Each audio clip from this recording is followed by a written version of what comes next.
जय हिंद बच्चों। तो हम आपके लिए प्री बोर्ड परीक्षा 2025 के लिए कक्षा 12 का विषय जीव विज्ञान का प्रश्न पत्र लेकर आए हैं।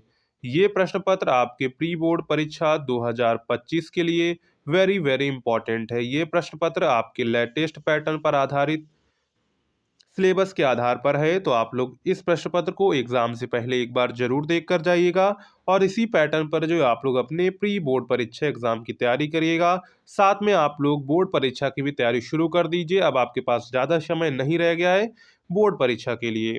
तो बोर्ड परीक्षा की तैयारी के लिए हम आपके लिए अनसॉल्व सोल्यूशन भी लेकर आए हैं। कैसे आपको डाउनलोड करना है आगे हम आपको इस वीडियो में बताएंगे।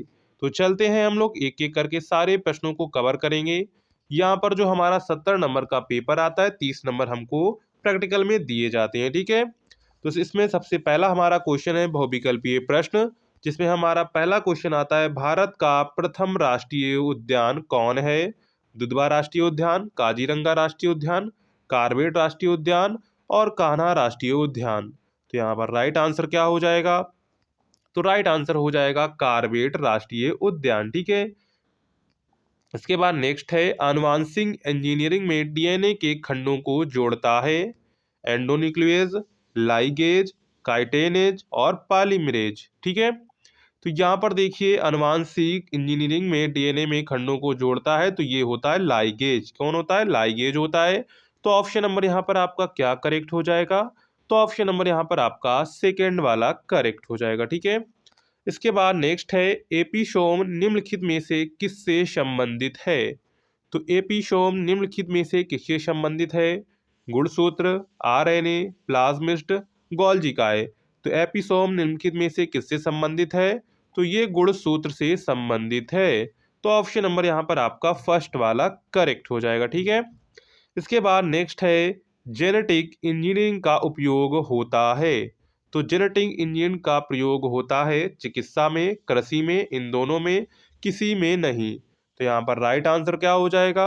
तो राइट आंसर हो जाएगा इन दोनों में। जेनेटिक इंजीनियरिंग का प्रयोग जो है चिकित्सा में भी होता है, कृषि में भी होता है। तो हम सबसे पहले आपको बता देते हैं कि आपको अनसॉल्व सोल्यूशन कहाँ से डाउनलोड करने हैं। ठीक है, तो उसके लिए सबसे पहले आपको आ जाना है गूगल क्रोम पर।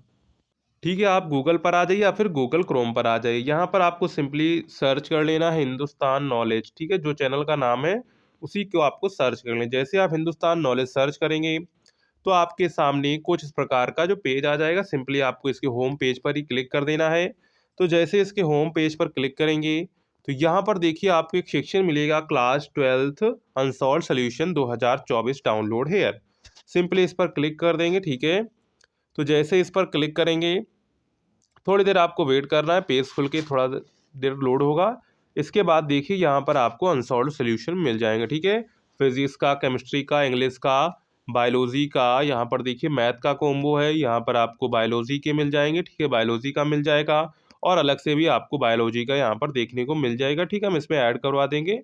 तो यहाँ पर आप बायोलॉजी के स्टूडेंट हैं तो बायोलॉजी का कॉम्बो लेंगे तो आपको 10% की यहाँ पर छूट भी मिलेगी अगर आप लोग कॉम्बो लेना चाहें तो। ठीक है, तो यहाँ से कैसे आपको पूरा प्रोसेस अगर आपको पता करना है तो लिंक आपको डिस्क्रिप्शन में नीचे दी गई है कि अनसॉल्व सोल्यूशन कैसे परचेस करें, उसका मैंने पूरा अलग वीडियो बनाया हुआ है। ठीक है, तो वहाँ पर देख लीजिए।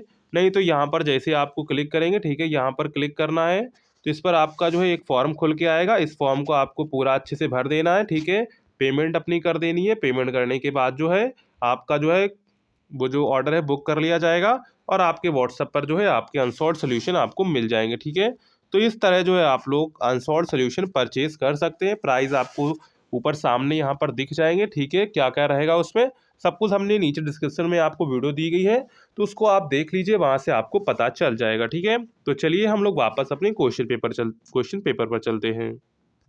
अब आता है हमारा क्वेश्चन नंबर 2। क्वेश्चन नंबर 2 क्या कहा गया है? सहायक जनन प्रौद्योगिकी का प्राथमिक उद्देश्य क्या है?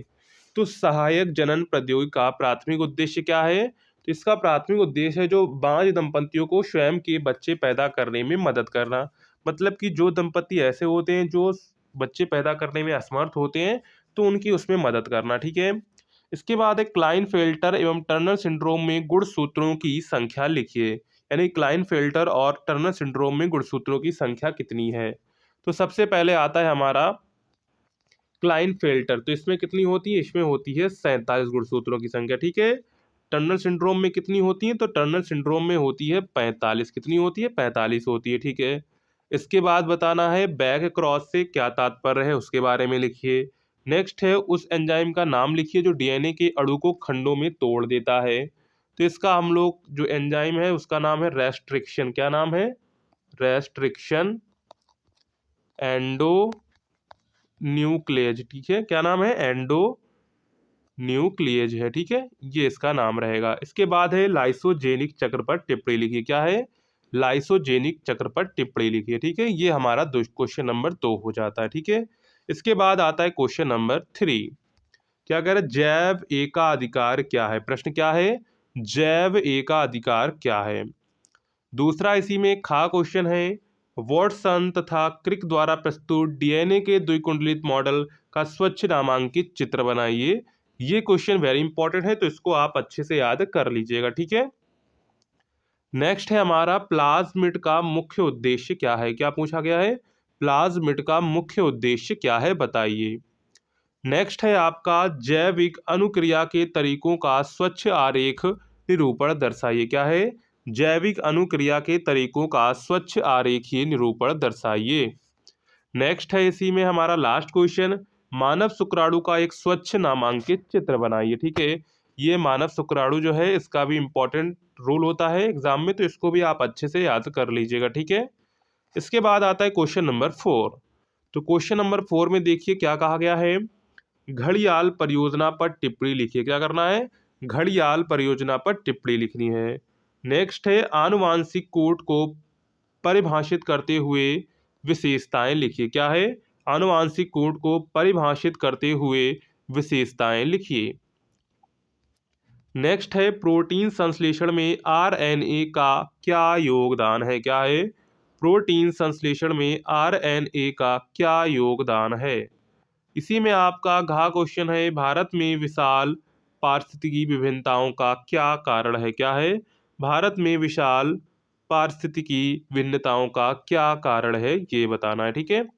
इसके बाद आता है क्वेश्चन नंबर हमारा 5 का पीसीआर पर टिप्पणी लिखिए, क्या है, पीसीआर पर टिप्पणी लिखिए। नेक्स्ट है सूक्ष्म जीवों का औषधीय उपयोग का वर्णन कीजिए, क्या है, सूक्ष्म जीवों का औषधीय उपयोग क्या है उसका आपको वर्णन करना है। नेक्स्ट है बैक्यूलोवायरिस क्या है, बैक्यूलोवायरिस क्या है वो बताना है। इसी में हमारा लास्ट क्वेश्चन है एल्कोहल के कुप्रभाव रोकथाम तथा उपचार का संक्षिप्त वर्णन कीजिए। इसके बाद आता है हमारा क्वेश्चन नंबर 6। तो क्वेश्चन नंबर 6 में क्या कहा गया है, संकटग्रस्त प्रजातियों पर टिप्पणी लिखिए। तो संकटग्रस्त प्रजातियों पर टिप्पणी लिखना इज वेरी इंपॉर्टेंट, इस क्वेश्चन को भी आप टिक मार लीजिए, इस तरह के क्वेश्चन आपके एग्जाम में जरूर पूछा जाता है। इसके बाद है जातियों की 4 प्रमुख संकटग्रस्त श्रेणियां कौन कौन सी हैं, संक्षिप्त वर्णन कीजिए। इसी में गा है एक संकर क्रॉस का प्रयोग करते हुए मेंडल के प्रभाविता नियम की व्याख्या कीजिए। और इसी में हमारा घा है बीटी फसल पर टिप्पणी लिखिए। तो यहाँ पर आपको देखिए 4 दिए गए हैं, तो चारों आपको यहाँ पर कंपलसरी करने हैं, ठीक है। इसके बाद आता है हमारा क्वेश्चन नंबर 7, वन्य जीव संरक्षण क्यों आवश्यक है, इस विषय में सरकार या कद उठा रही है, अथवा मनुष्य के नर जनन तंत्र का सचित्र वर्णन कीजिए, हम इसमें शुक्राणु कहाँ संचित रहते हैं। तो यहाँ पर देखिए वन्य जीव संरक्षण क्यों आवश्यक है, इस विषय में सरकार या कदम कैसे कदम उठा रहे हैं वो बताने, अथवा मनुष्य के नर जनन तंत्र का सचित्र वर्णन कीजिए, इसमें शुक्राणु कहाँ संचित रहते हैं। तो यहाँ पर ये आपको अथवा करके दिए गए, दोनों में से आप कोई एक यहाँ पर कर सकते हैं, ठीक है।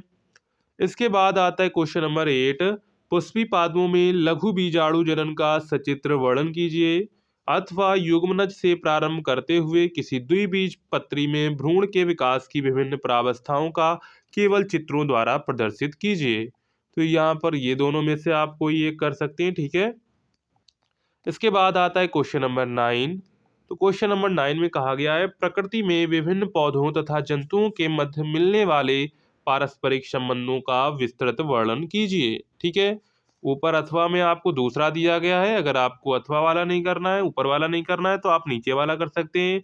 वॉटसन एवं क्रिक द्वारा प्रस्तुत डीएनए की रासायनिक संरचना का वर्णन कीजिए तथा इसके आनुवांशिक पदार्थ के रूप में मान्यता का उल्लेख कीजिए। तो यहाँ पर आप दोनों में से जो है कोई एक यहाँ पे कर सकते हैं, ठीक है। तो यहाँ पर आपका इतना ही, इतने ही क्वेश्चंस पूछे जाते हैं। इसी पैटर्न पर जो है आपके एग्जाम में क्वेश्चंस आएंगे। तो आप इस तरह की क्वेश्चंस की अच्छे से प्रैक्टिस कर लीजिएगा। और साथ में हमने आपके लिए अनसॉल्व सॉल्यूशन वगैरह चित्र के साथ आपको प्रोवाइड किए हैं। तो लिंक आपको डिस्क्रिप्शन में मिल जाएगी, कैसे आपको परचेज करना है पूरी वीडियो हमने बनाई हुई है। लिंक से आप लोग जो है जाके वहाँ पर देख सकते हैं और अपना जो है ऑर्डर बुक कर सकते हैं, ठीक है। तो चलिए, अगर आपको वीडियो पसंद आई हो तो वीडियो को लाइक करिएगा, चैनल को सब्सक्राइब करिएगा। मिलते हैं नेक्स्ट वीडियो में, तब तक के लिए जय हिंद बच्चों।